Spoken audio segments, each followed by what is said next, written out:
ሩታና አብርሽ ግን ማለት ነው ገና አንድ ወር ባልሞላው ልጄን አሳየኝ አላሳይም፣ ልጄን ስጭኝ አልሰጥም አተካሮስ መግባት ገና አንድ ወር ባልሞላው ልጅ በዚህ ልክ መሆናችሁን ሳይ የእውነት አዘኛለሁ። ምክንያቱም ገና ሕፃኑ አንድ ወር አልሞላውም።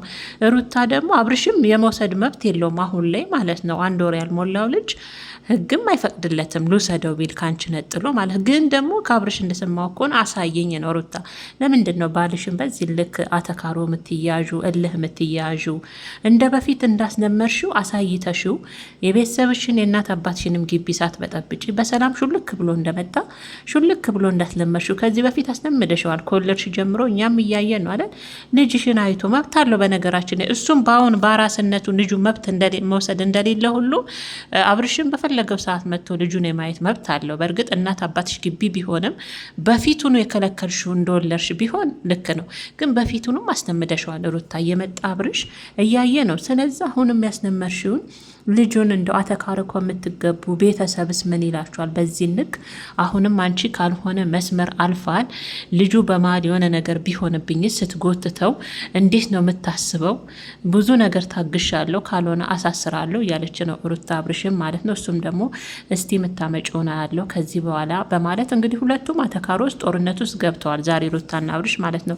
እሷም ልጅን አላሳይም በፍጹም ወደ ቤት አትገባም፣ እሱም ልጅን ካላሳየሽኝ አይቼ ካላየው ሞቼ እገኛለሁ በማለት እንግዲህ ያው ግርግር ፈጥረው ነበረ እነ ሩታ ግቢ ማለት ነው። የአብርሽም ልጁን ሳይ ያልሆነ ቃል ሲወራወሩ እንግዲህ ቆይተው ተለያይተዋል ማለት ነው። እሷም አላሳይም ብላ በሩን እንደያዘች ቆማ ማለት ነው። ቤተሰቦቼ እንግዲህ እሱንም እንግዲህ ከያጠገቡ ያሉ ጓደኞቹ እነዚህ ሩታ ጋር ነበሩ መጀመሪያ አረጋግተውት እንግዲህ በዚህ ልክ እሷንም ተቆጥጧት ለምን ሩታ ተካሩ በዚህ ልክ ከሱ ጋር ትያያዣለሽ? ቢያንስ አንቺ ረጋ ማለት አለብሽ። ለምንድን ነው ልጁን ያልሆነ ነገር ውስጥ እልህ ውስጥ የምከቹ? ለምንድን ነው ለምን እልህ ውስጥ ትከቸዋለሽ? ያልሆነ ነገር እንዲያደርግ ለምን ታረጊዋለሽ? መረጋጋት አንቺ እንኳን ቢያንስ ነበረብሽ በማለት ሩታንም እንግዲህ አብርሽንም ተቆጥተው አብርሽንም ሸኝተውታል ማለት ነው። እንደኔ ግን በዚህ አንድ ወር ባልሞላው ገና ጨቅላ ሕፃን በዚህ ልክ በሱ መጣላት ነውር ነው። ለተመልካችም እውነት ይደብራል። ተመልካችም እኮ ይሰለቻል፣ ለእውነት ይሰለቻል። ሩታ በዚህ ልክ አንቺም ከባልሽ ጋር ተካሮ ባትጋቢ እስከሚያሳስር ደረጃ የሚያስደርስ ነገር አይደለም። ልጅ ሊ ካለ በፊት አስለምደሽዋል፣ ሽልክ አድርገሽ አሳይተሽ ብትወጪ። ሲቀጥል የቤተሰብ ግቢ የእናት አባትሽ ግቢ አባት እያለ በዚህ ልክ ግቢ ማስደፈር ልክ አይደለም። ምክንያቱም የሁሉ ጫጫታ ግርግር ወንድ ደግሞ አንቺ እስከምትወጭ እንኳን ልጠብቅ ወተሽ ከራስነትሽ ልጠብቅ ቢል ገና ነሽ አንቺ። ስለዛ ልጁ የመጀመሪያው ነው። ገብቶ ሹልክ ብሎ አይቶ ቢወጣ ምንም የሚቀንሰው የሚጨምረውም ነገር የለም ብዬ ነው ማስበው። ይሄ በአንድ ወር ባልሞላ ልጅ በዚህ ልክ መጨቃጨቅ፣ አሁን ደግሞ ወደ ልጁ መታችሁ በልጁ አተካሮ መጋባታችሁ ለእኔ ልክ አይደለም። የእውነት መስመር ያለፈ ነገር ነው። ሩታ አንቺ ጋር መረጋጋት እል ውስጥ አትግቢ፣ እላ ተካሮ ውስጥ አትግቢ ከሱ ጋር። የእውነት እሳትና ጭድ አትሁኑ።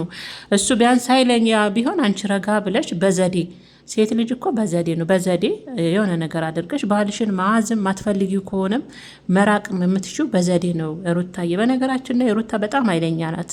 ከበፊትም አያታለሁ እና ኃይለኛ ናት። በቃ ምንም መመለስ አትፈልግም። በቃ ከያዘች አንድ ነገር በቃ ያኔ 9 ወር ሙሉ የት ነበርክ በማለት የበፊቷንም በነገራችን ላይ ሴት ልጅ እርጉዝ በሆነችበት ሰዓት ጥሩን ታሳልፍ መጥፎ ያንን ነገር መርሳት አትችልም በፍጹም።